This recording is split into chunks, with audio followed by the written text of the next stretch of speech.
નાલાયક, ચીરી નાખીશ તને. આ ઓરડાની બહાર પગ મૂક્યો છે તો શું થયું? શું કર્યું છે એણે? શું કર્યું છે? અરે નાક કપાવતી ફરી રહી છે પેલા બે કોડીના છોકરા સાથે. અત્યારે તો ચામડી ઉઘેડી નાખી છે દેવની. દેવની? હજી પૂછે છે દેવે શું કર્યું? આજે નાના લોકોના મોડે લાગુ પડ્યું આ નાલાયકના લીધે. શું થયું? શું થયું?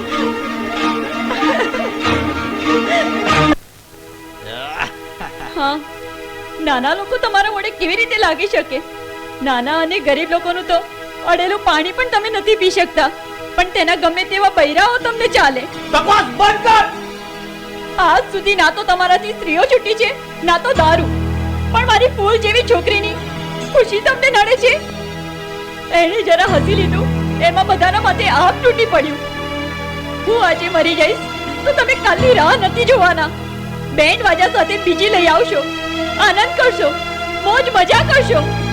આ બધું તમને ચાલે કારણ કે તમે મરદ છો. બધો જ વાંક સ્ત્રીનો છે કારણ કે તે સ્ત્રી છે.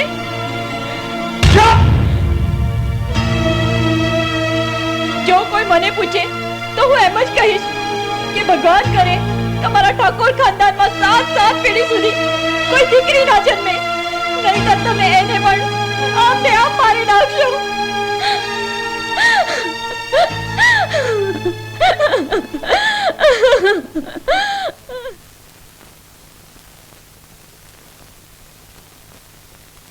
જય માતાજી ઠાકોર. જય માતાજી. અરે વિરેન્દ્રસિંહજી, આપ આમ અચાનક કેમ આવું થયું? જી, એ તો મેં બોલાવ્યા છે એમને દેવલીને તેડી જવા માટે. અરે પણ એ માટે મને પૂછવું તો જોઈતું હતું ભાઈ. હજી પણ પૂછવાની જરૂર છે બાપુ? આવો વિરેન્દ્રસિંહ, તમે આરામ કરો.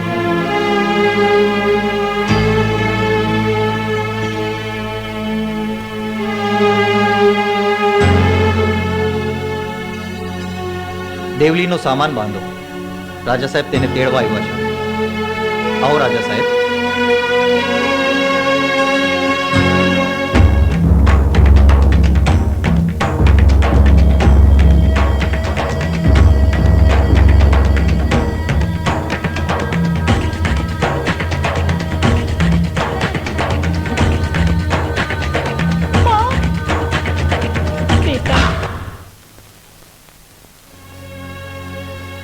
બાપુજી, બોલો, શી વાત છે? દેવલી મરી જશે બાપુજી. તે જીવતી નહીં રહે. દેવ તેને ખૂબ જ પ્રેમ કરે છે. તે સારો છોકરો છે. દેવલી પણ તેને ખૂબ જ પ્રેમ કરે છે. આપણે તે બંનેના લગ્ન કરાવી દેવા જોઈએ. ભવરાણી, તમે તમારી દીકરીની મમતામાં ભાન ભૂલી રહ્યા છો અને તમે એ પણ ભૂલી જાઓ છો કે તમે ઠાકોર ખાનદાનની ભવરાણી છો.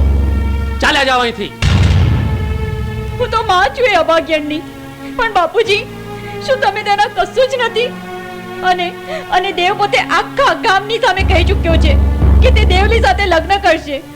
એ બદમાશની આ હિંમત કોઈ છે? ચોકીદાર, જી. હમણાં દેવને હાજર કરો. જી ઠાકોર સાહેબ.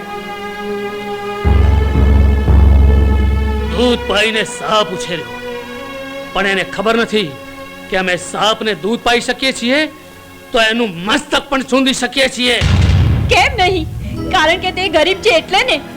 જીવથી મારી નાખો એને, કારણ કે તેણે આપણી દીકરીની ઉજ્જળ અંધારી જિંદગીમાં અજવાળું પાથરવાની કોશિશ કરી છે. હું તમને એ પૂછું છું કે એનું તમે શું વગાડી લીધું જેણે આપણી નાદાન દીકરીની આબરૂ લૂંટી લીધી? ભવરાણી! જી હા, તમે પેલા વિરેન્દ્રસિંહનું શું કરી લીધું જેણે દેવલીની આબરૂ લૂંટી લીધી? ભવરાણી! તેની તો આગતા સાગતા થઈ રહી છે કારણ કે તે મોટો માણસ છે. એનું તમે કંઈ જ નથી બગાડી શકતા. મોકલી દો વિરેન્દ્ર પ્રતાપની સાથે.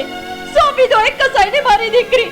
ભલે પછી તે દેવલીને આખી પીકી નાખે.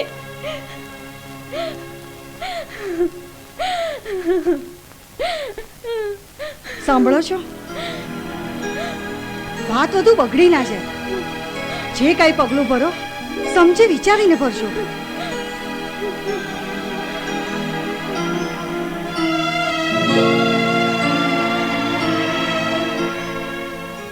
જાઓ, જઈને કહી દો દેવ નહીં આવે. હિંમતલાલ, ઉભા રહો, હું આવું છું. દેવ બેટા, તું ક્યાં જાય છે? માં તો ચિંતા નહીં કર, હું મોટા ઠાકોરને મળીને આવું છું. ચાલો. હે રામ, જેનું નામ લેતા અંધારું થઈ ગયું એના ઉંમરે પગ મૂકવો અપશકુન ગણાય.